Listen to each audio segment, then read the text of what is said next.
Hey guys, my name is Michael. Saat ini gue lagi berada di Eropa ngambil studi S2 di dalam program Erasmus Mundus Master Degree. Itu adalah program master yang di-create, didanai sama pemerintah Uni Eropa yang mewajibkan gue untuk kuliah di 3 negara berbeda di tiap semester.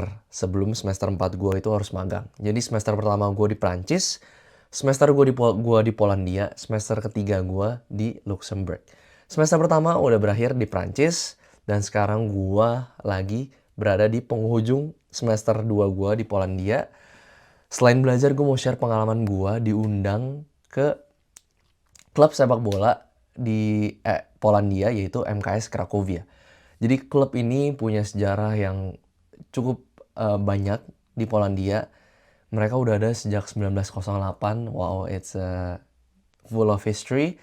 Di sana mereka masih berkompetisi di Ekstraklasa, liga paling tinggi di Polandia. Semacam Premier League, La Liga, jadi liga paling topnya di Polandia.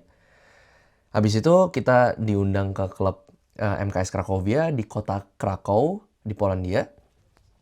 Diundang study tour, diajak lihat kualitas rumputnya, stadium pitch-nya, kita diajak ke dressing room-nya, masuk ke dalam, lihat dressing room, lihat press conference room, facility room untuk menjaga kondisi fisikal pemain.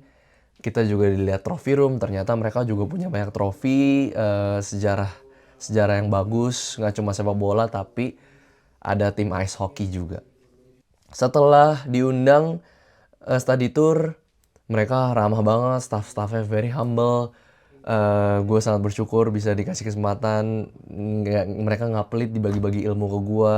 Setelah itu kita langsung ke ada sesi conference, tanya jawab, interview, sharing sama presiden dari klubnya itu sendiri, yaitu Mateusz Drots. Bisa land jadi presiden. Dia tergolong sangat muda ya untuk menjadi presiden, umurnya masih 37 tahun, tapi eh, very humble, sangat ramah bagi-bagi cerita baik dan negatif. Kita lihat kalau misalnya orang kerja di sepak bola kayaknya keren banget ya, tapi ternyata dia cerita sisi positif dan negatifnya. Sebagai presiden yang baru menjabat selama 5 bulan, dia bilang sekarang publik melihat dia, media ngelihat dia, jadi dia eh, harus really know how to behave, berperilaku. Dia udah nggak bisa lagi makan sembarangan atau pergi ke bar karena banyak orang, banyak spy mata-mata paparazzi bisa memotret dia lain-lain. Dia juga cerita kalau misalnya tim mereka itu sempat dapat kontrak dari Canal Plus, itu adalah perusahaan media dari Prancis untuk bikin documentary series. Kalau kalian tahu Amazon itu punya juga All In or Nothing sama Man City, Arsenal, Tottenham Hotspurs. Jadi ya dokumenter keseharian mereka sebagai klub sepak bola, dari kompetisi, latihan. Jadi bener-bener emosional.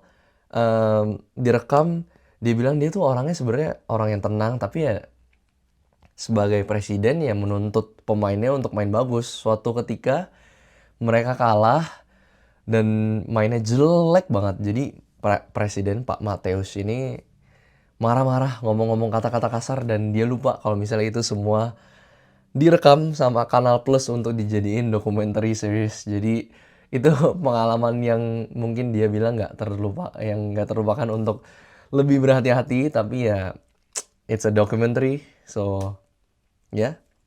Dan dia juga sharing kunci keberhasilan dari klub sepak bola, yaitu gimana cara mengontrol fans. Kalau misalnya kita bisa mengontrol emosi fans, kita juga bisa menjadi sukses sebagai klub sepak bola. Of course, menang tentu aja penting, tapi yang lebih penting adalah gimana cara konsisten bermain bagus untuk stay di Liga Ekstraklasa ini. Karena mereka hampir ke relegasi loh. Tahun ini mereka hampir banget ke relegasi, dibilang. Jadi dia cukup stres, cukup terpukul. Jadi cara mengontrol fans itu, fans pasti nuntutnya banyak ya.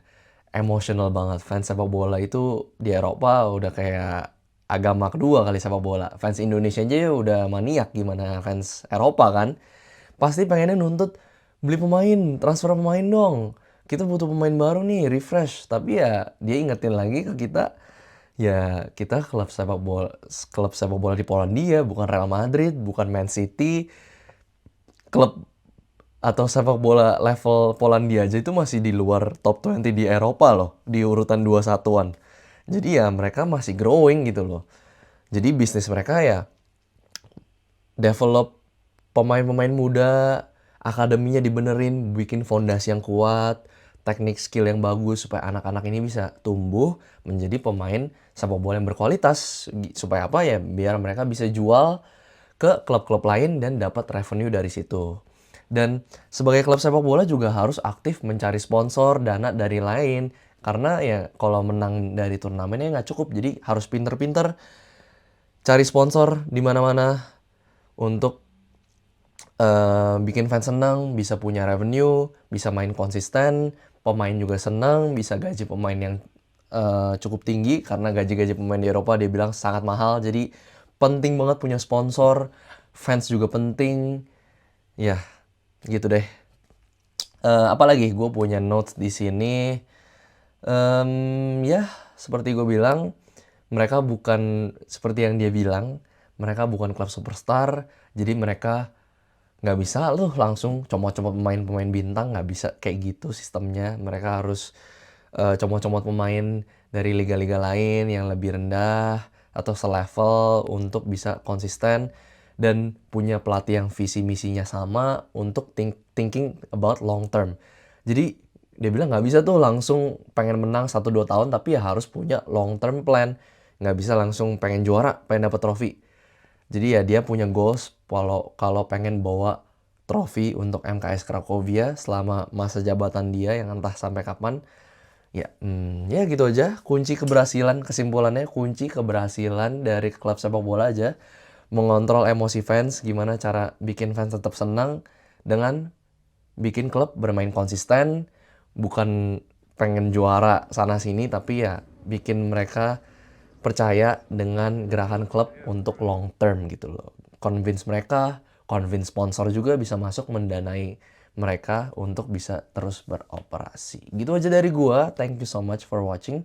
Kalau misalnya kalian suka olahraga, gue bisa share pengalaman olahraga dan studi gue di S2. So, see you guys in the next video.